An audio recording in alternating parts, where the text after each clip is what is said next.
오늘은 한자편 파트 9의 두 번째 시간입니다.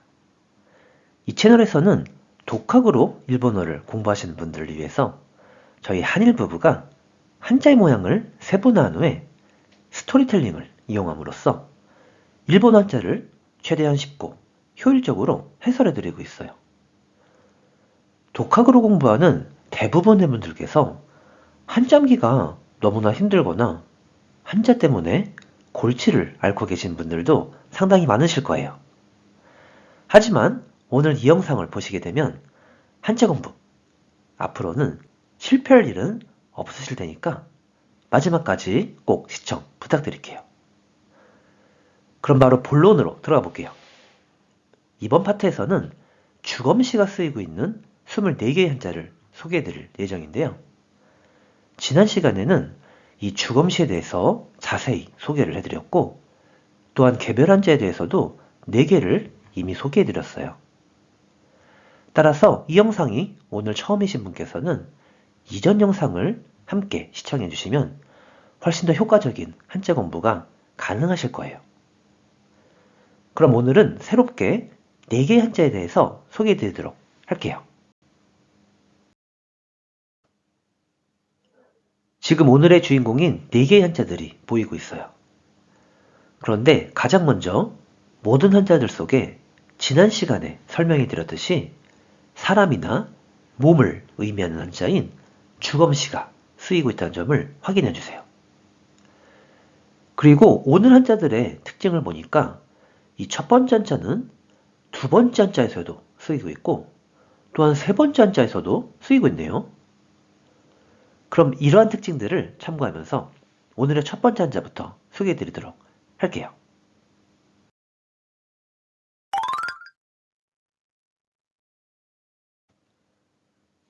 먼저 한자의 모양부터 볼게요. 이 한자는 모양을 세분화해보면 위쪽에는 주검시가 와 있고 그리고 아래쪽에는 우리 모두가 알고 있는 날출이 더해져 있어요. 그럼 이번에는 스토리텔링을 이용해서 한자를 쉽고 효율적으로 암기해 보도록 할게요. 지금 상사에게 굽신굽신하고 있는 직원이 보이고 있어요.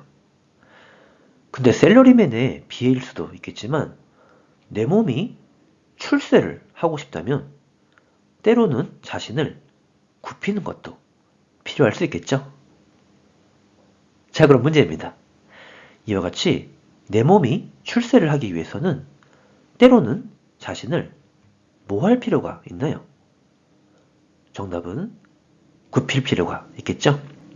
따라서 이 한자는 굽힐굴이라는 한자가 됩니다.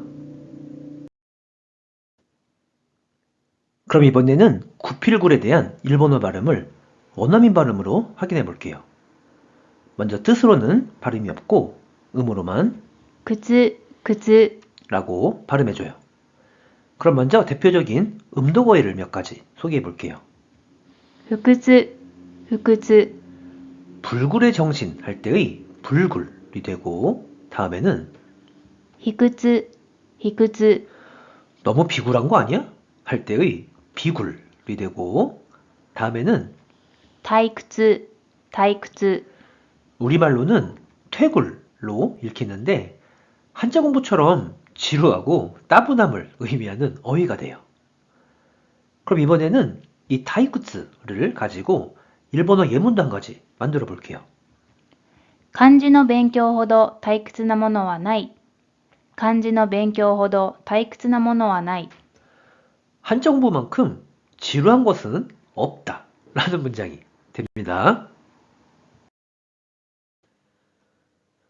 그럼 이렇게 해서 구필굴에 대해서는 마치는 것으로 하고 그럼 오늘의 두 번째 한자를 소개해 보도록 할게요.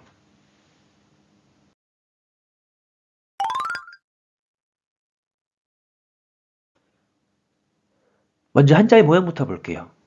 이 한자는 모양을 세분화해 보면 오른쪽에는 방금 전에 소개해드렸던 구필굴이 와 있고 그리고 왼쪽에는 우리 모두가 알고 있는 한자죠. 손수가 더해져 있어요. 그럼 이번에는 스토리텔링으로 들어가 볼게요. 지금 어떤 남자가 손에 삽을 들고 있어요. 근데 지금 뭘 하고 있나요? 몸을 앞으로 굽히고는 땅을 파고 있네요. 그럼 문제입니다. 지금 이 사람은 손에 삽을 들고 몸을 굽혀서 땅을 뭐 하고 있나요? 땅을 파고 있죠. 따라서 이 한자는 팔굴이라는 한자가 됩니다. 그럼 이번에는 팔굴에 대한 일본어 발음을 확인해 볼게요. 먼저 뜻으로는 掘る、掘る、 한편 음으로는 靴、靴、 라고 각각 발음해요. 그럼 먼저 대표적인 음도거의를 소개해 볼게요.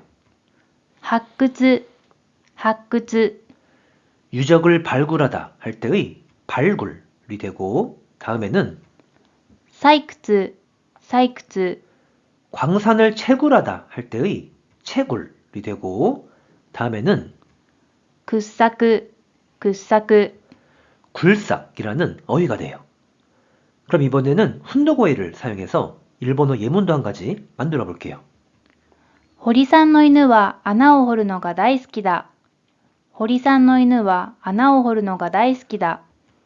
호리상의 개는 구멍을 파는 것을 무지 좋아한다 라는 문장이 되는데 이와 같이 이 한자는 호리상이라고 하는 일본 사람의 성으로도 쓰이는 한자가 되니까 이 점을 함께 메모해 보도록 하세요. 이렇게 해서 팔굴에 대해서는 마치는 것으로 하고 그럼 오늘의 세 번째 한자로 가보도록 할게요.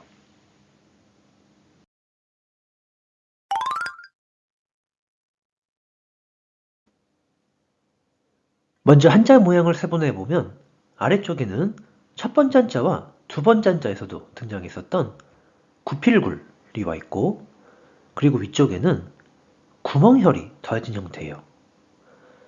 참고로 구멍혈은 윗부분에는 집을 의미하는 한자인 집면이 와 있는데 아랫부분은 생김새가 마치 집열쇠를 끼워 넣는 부분을 담지 않았나요? 따라서 구멍혈이라는 한자는 집열쇠를 끼워 넣는 열쇠구멍이라고 이해를 하시면 한자무기가 수월해지니까 함께 메모해 보도록 하세요. 자, 그럼 스토리텔링입니다.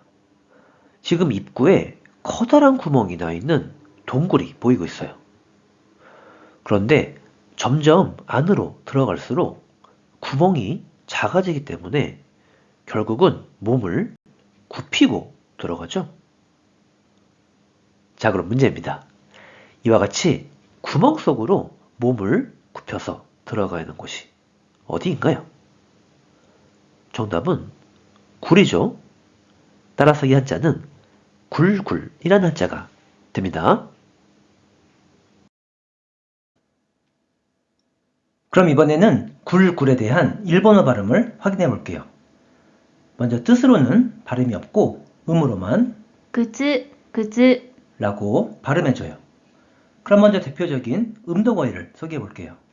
洞窟、洞窟、 박쥐들이 살고 있는 동굴이 되고 다음에는 巣窟、巣窟、 악당들이 살고 있는 소굴이라는 어휘가 돼요. 그럼 이번에는 이 도우쿠츠를 사용해서 일본어 예문도 한 가지 만들어 볼게요. 洞窟の中からコウモリが出てきた。洞窟の中からコウモリが出てきた。 동굴 속에서 박쥐가 나타났다 라는 문장이 됩니다. 이렇게 해서 굴굴에 대해서는 마치는 것으로 하고 그럼 오늘의 마지막 한자를 소개해 보도록 할게요.